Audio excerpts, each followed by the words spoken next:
Everyone,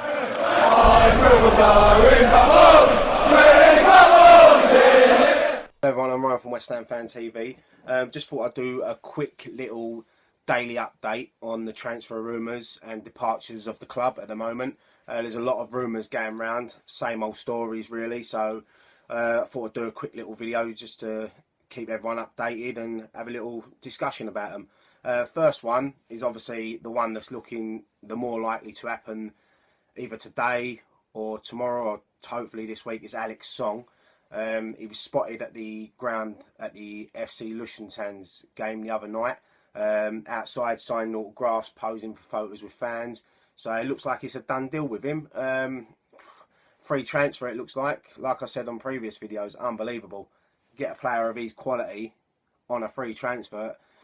Even if it was the 5 million asking price that they was after, I still think 5 million for Alex Song is well worth it. So it'd be good to have him back. Hopefully he can repeat his form of the first half of last season, because I think he'll add a lot to our midfield with obviously Cabaye, Aubergine, Mark Noble, Cabaye, all the new signings that are coming in.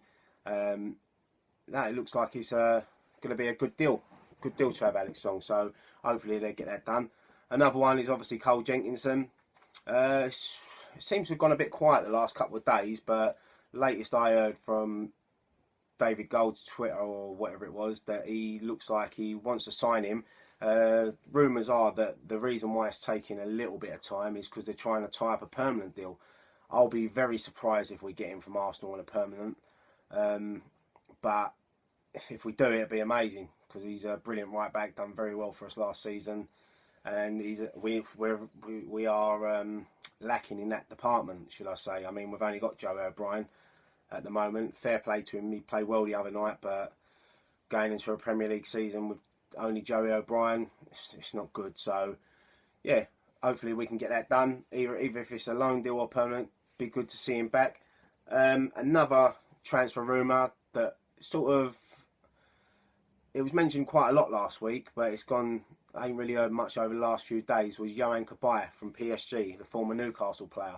Another creative midfielder. Seem to be buying a lot of midfielders, or being linked with a lot of midfielders lately. But like I said in the last video, we've got so many games this season with Europe, the Cups, the League. We need to build a big squad. So Yoan Cabaye would be a great signing, little creative player. Just like the Cabaye that we signed. Someone that wants to get on the ball, run with it, past defenders, drop deep, look for the ball, make runs. You know, so it'd be a great signing. Another, obviously, you've got the striker situation. Charlie Austin linked heavily this week again, especially today reading the Sunday papers. I know that Leicester put a £12 million bid in for him the other day that was rejected. So Leicester, QPR are obviously looking for about 15 million. Is he worth it? I think he is. I'd pay 15 million for Charlie Austin. I mean, in today's market, for a young English player, is quite cheap. Like I've said before on other videos, and he reminds me of Dean Ashton. Obviously, what happened to Dean Ashton was a nightmare for us and him. But we need a striker, someone like that who puts his head in. You know, we've got Andy Carroll who does that as well. But with Andy Carroll, he's injured most of the time. So if we can get him fit as well and have Charlie Austin, then we'll be a real threat next season. The thing is, Loic Remy as well has been linked. The thing is with Loic Remy and Charlie Austin, it seems that Chelsea, because Chelsea have been linked with Charlie Austin as well, maybe they're waiting to see if Charlie Austin goes there, then maybe we can get Loic Remy. But if they keep Loic Remy, maybe we can get Charlie Austin. So really, we're waiting for Chelsea to make a move. So hopefully they'll make a move, and then we know where we stand really. But I think we should go all out to get Charlie Austin. I'd rather have Charlie Austin than Loic Remy, in like my personal opinion. But if I got either one of them, I'd be happy. So yeah, that's for the strikers. Another striker that was linked this morning, I'll be honest, I don't really know too much about him. His name is Bril Embolo from FC Basel. He's 18 years old, Swiss international. Don't really know too much about him.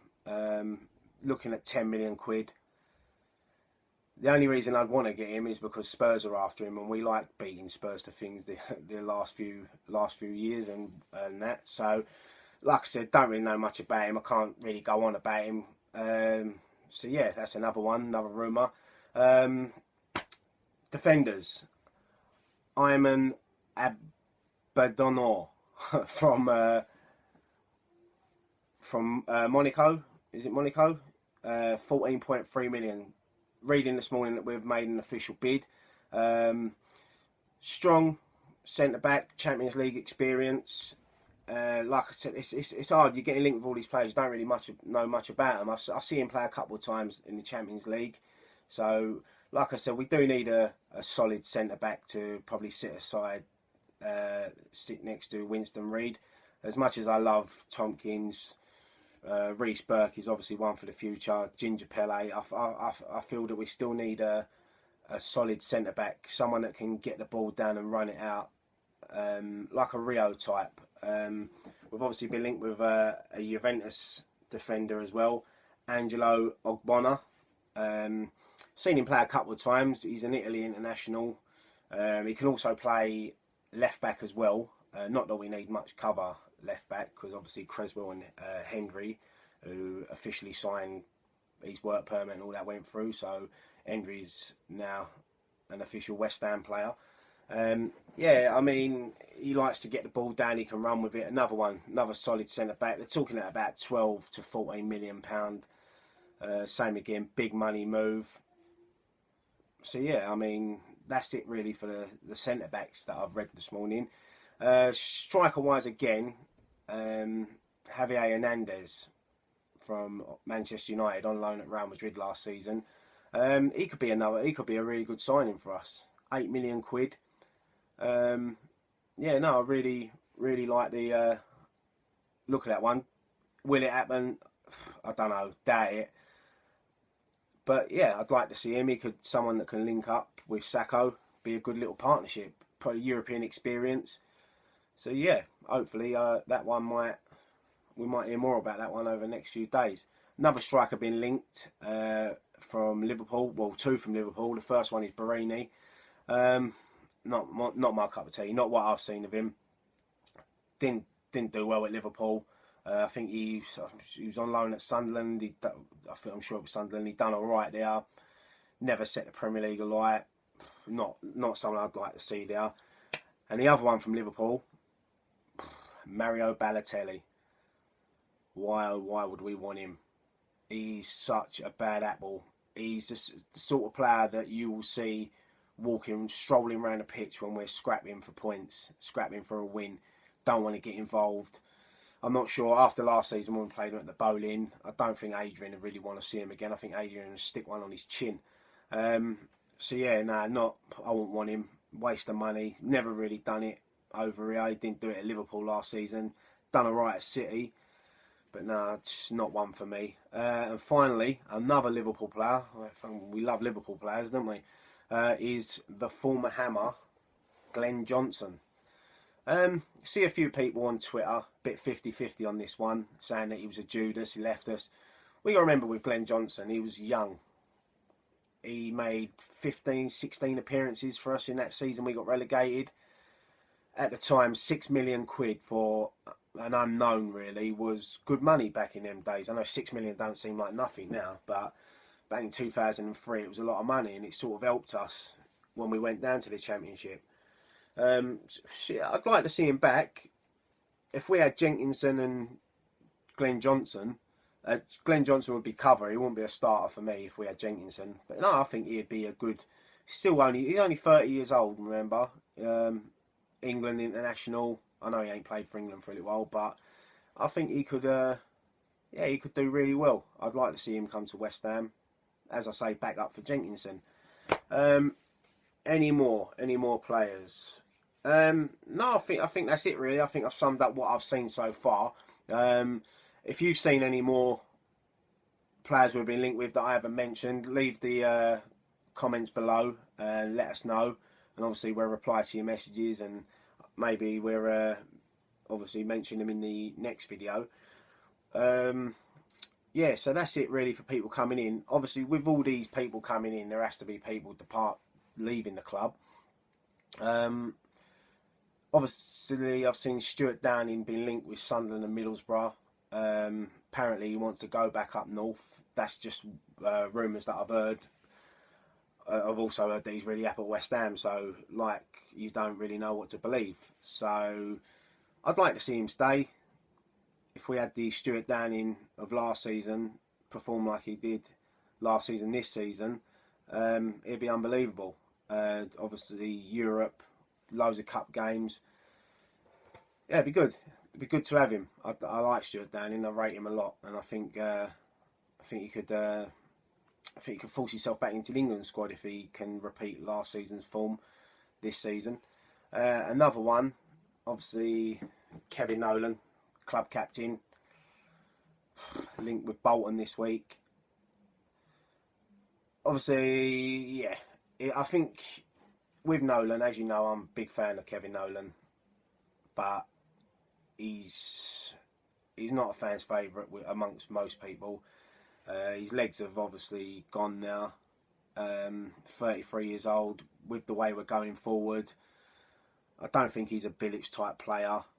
And if he's linked with Bolton, it'll be the perfect homecoming for him. If Neil Lennon goes to Leicester, Big Sam could go back to Bolton, Nolan goes back there, it'd be like a little fairy tale end of his career for him. So yeah, if he does move, good luck to him. If he stays, let's obviously get behind him. He's a West Ham player. Whoever pulls on that claret and blue shirt deserves our support, don't matter who they are. Yeah, I think that's it for departures really. There's no one really been linked with. It is early in the season, so pre-season. So there'll probably be a few more links with players like Zarate and yeah, other players like that. Yeah, so that's it for the transfer daily roundup and that. Like and subscribe to our channel. Follow us on Twitter. Like our Facebook page. And yeah, we've got obviously the away leg for FC Lushentanz next week, so we'll be doing another post-match pint for that. If you haven't seen last week's post-match pint, go and have a watch of it. It was a great show. It was meant to be like a 15-20 minute roundup, and it was like a 45 minute. It was more like 10 minutes about the game and 35 minutes slagging off Tottenham and all that. So it's well worth a watch. One more thing before I go. It's a special day today, Sunday the 5th of July. It is West Ham United's official birthday. They're 115 years old today. We was incorporated on this day in 1900. So yeah, happy birthday to West Ham, the club we love. Yeah, so here's to, I don't know, well, I won't be around for the next 115th anniversary or what it is, but yeah, let's wish West Ham an happy birthday. Let's have a few drinks, and well, not like we need a drink, an excuse to have a piss up, but West Ham are giving us one on this Sunday. So yeah, happy birthday West Ham. Yeah, thanks for watching this little video. Sorry I rambled on for a little while. Yeah, like I said, all the same things that Nicky says. Like, subscribe and all that. I know I just said it, but I'll say it again because I'm just waffling on there. So I'm gonna crack on because I can smell that roast dinner downstairs and I'm starving. So alright, I'll leave it there. Thanks for watching. Come on, you irons. Control. You know, he was knocking it about nicely. He was doing well, but like you say, the first touch was just a little bit. The thing is, as well, you look at, we ain't had a pre-season friendly, so it ain't even like we've had games to get out there and get your first touch back and things like that. So so you got to look at it. It was a competitive game, but it was a pre-season. It's poor, isn't it?